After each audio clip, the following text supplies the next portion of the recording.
Egg கிரேவிக்கு தேவையான கொத்தமல்லி தழை, கருவேப்பிலை, வெங்காயம், தக்காளி, அப்புறம் இஞ்சி பூண்டு தட்டி வச்சுருக்கேன். மசாலா மஞ்சத்தூள், தனி மிளகாய்த்தூள், கரம் மசாலா, எக் கிரேவி மசாலா, சீரகத்தூள். முட்டையை வந்து நான் கட் பண்ணி வச்சுருக்கேன் வேக வச்சு.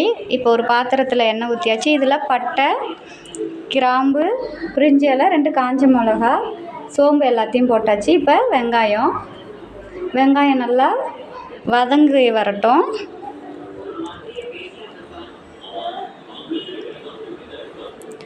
என்னோடய சேனலை நீங்கள் சப்ஸ்கிரைப் பண்ணுங்கள். உப்பு சேர்த்துக்கலாம்.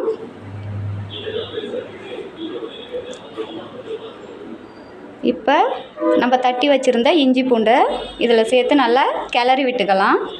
இப்போ கருவேப்பிலை நல்லா கிளறி விட்டுக்கலாம்.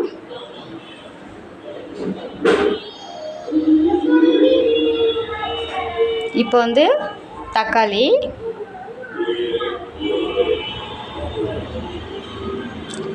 சேர்த்துட்டு நல்லா வதங்கணும். இப்போ வந்து நம்ம எடுத்து வச்சுருந்த மசாலாவெல்லாம் சேர்த்துடலாம். இப்போ தக்காளி அந்த மசாலா எல்லாமே நல்லா வதங்கி வரட்டும். நல்லா வதங்கிருச்சு. இங்கே பாருங்கள்.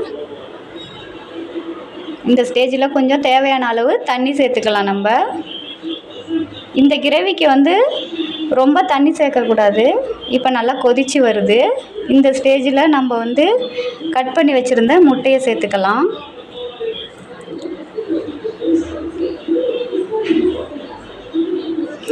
இப்போ வந்து சிம்மில் தான் இருக்கணும். நல்லா கொதித்து வந்துருச்சு. இப்போ நம்ம கட் பண்ணி வச்சுருந்த கொத்தமல்லியை சேர்த்து இறக்கிடலாம். அடுத்தது வந்து சப்பாத்திக்கு மாவு நல்லா பிசைஞ்சு வச்சாச்சு. நம்ம சப்பாத்திக்கு வந்து மாவு பிசையும் போது நல்லா அழுத்தம் கொடுத்து பிசையும் போது நமக்கு வந்து சாஃப்டாக வரும். இது வந்து ஊற வைக்கணும்னு அவசியமே கிடையாது. சப்பாத்தி மாவு பிசைஞ்ச உடனே நம்ம சப்பாத்தி செஞ்சாலும் சாஃப்டாக வரும். ஏன்னா நம்ம வந்து அந்த அளவுக்கு அழுத்தம் கொடுத்து பிசைகிறதுல தான் இருக்குது. இதை பாருங்கள். இந்த வீடியோவுக்கு நீங்கள் ஒரு லைக் பண்ணுங்கள், சப்ஸ்கிரைப் பண்ணுங்கள், சப்போர்ட் பண்ணுங்கள் உங்கள் ஃப்ரெண்ட்ஸுக்கும் ஷேர் பண்ணுங்கள். பாருங்கள், அதே மாதிரி நம்ம நல்லா ரவுண்ட் ஷேப்புக்கு வந்துருச்சு பாருங்கள். இப்போ வந்து தோசைக்கல் காஞ்சிச்சு. அதில் மேலே போட்டுடலாம். இதில் வந்து நாங்கள் எண்ணெய் சேர்க்குறதே இல்லை. அப்படியே மாற்றி திருப்பி போடும்போது நமக்கு வந்து அதுவே உப்பு ஆரம்பிச்சிடலாம்.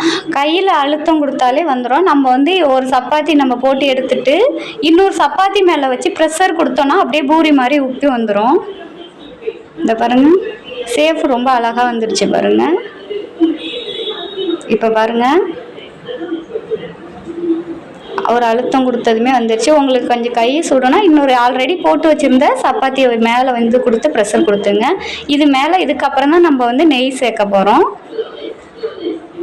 எவ்வளோ சாஃப்டாக இருக்கும் தெரியுமா இந்த மாதிரி செஞ்சிங்கன்னா. இந்த பாருங்கள்.